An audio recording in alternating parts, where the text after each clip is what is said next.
রবিবার সন্ধ্যা থেকে শুরু করলাম জন্মাষ্টমী ভিডিওর ফার্স্ট পার্টটা। জন্মাষ্টমী তো সোমবার ছিল, আর রবিবার রাতে আমি সন্ধ্যা পুজো দিয়ে জামাকাপড় চেঞ্জ করে এখন বেডের হাইড্রোলিক থেকে ঠাকুর ঘরে সমস্ত বাসনপত্র বের করে নিচ্ছি।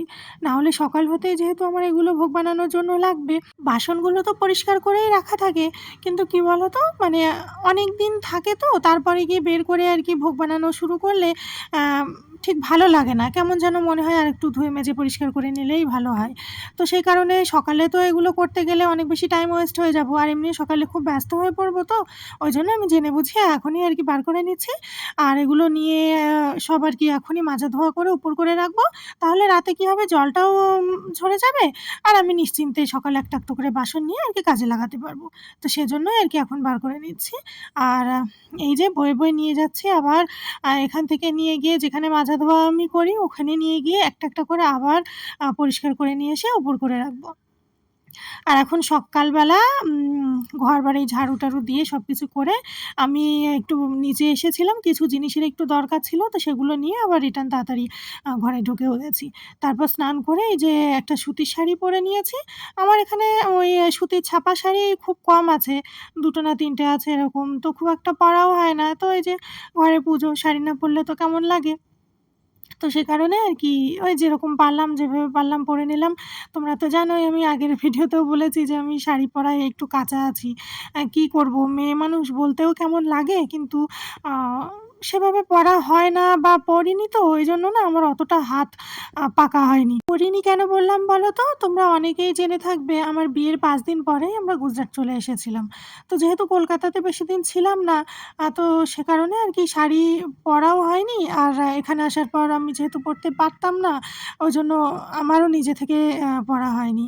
ওই এখন একটু পুজো অনুষ্ঠান এইসব দিনগুলোতে নিজে থেকে চেষ্টা করে যেটুকুনি পারি, তা সেটা যদিও ভালো হয় না, আমি আয়নায় দেখেছি। ওই যেরকম পারি সেরকমই কাজ চলে যায়। তবে হ্যাঁ, মনে মনে আমিও খুব জেদ এঁটে নিয়েছি। পারি না বললেই কি হবে? আমাকে শিখতেই হবে। এটা আমি শিখেই ছাড়বো একদিন।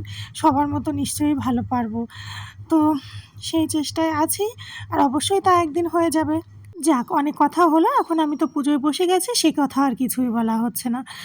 যেহেতু পুজো সোমবারে সকালে করছি, আর সোমবার মানে ভোলানাথের দিন, গোপালের জন্মাষ্টমী বলে তো আর আমি ভোলুকে ভুলে যেতে পারি না। আমার ভোলু গোপলু দুজনই আমার সাথে অনেক দিন ধরে আছে। আর এমনিও যেহেতু আমি প্রত্যেক সোমবারে ভোলুকে একদম বেশ নর্মাল জলে পরিষ্কার করিয়ে ঘি মধু মাখিয়ে সুন্দর করে স্নান করাই, রোজই করাই, কিন্তু সোমবারের দিনটা আর কি ঘি মধু স্পেশালি করা হয়।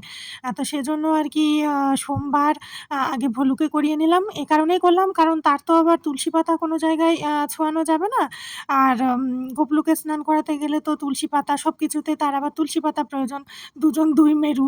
তো সেই কারণে আর কি উম তাকে আগে করিয়ে নিলাম। আর গোপলুকে আজকে জন্মদিনে সকালে স্নান করালাম ওই যে এক ধরনের গোপীচন্দন বা তিলক মাটি এরকম কিছু একটা আছে না?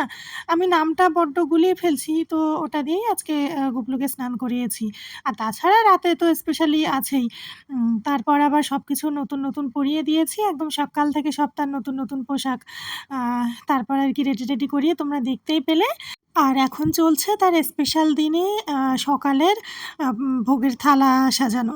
আজকে সকালে গোপলুকে দিয়েছি ওই কাজু, কিশমিশ, আমন্ড, আর দিয়েছি চকলেট দিয়েছি, 5 স্টার ক্যাডবেরি এনেছি সেটা দিয়েছি।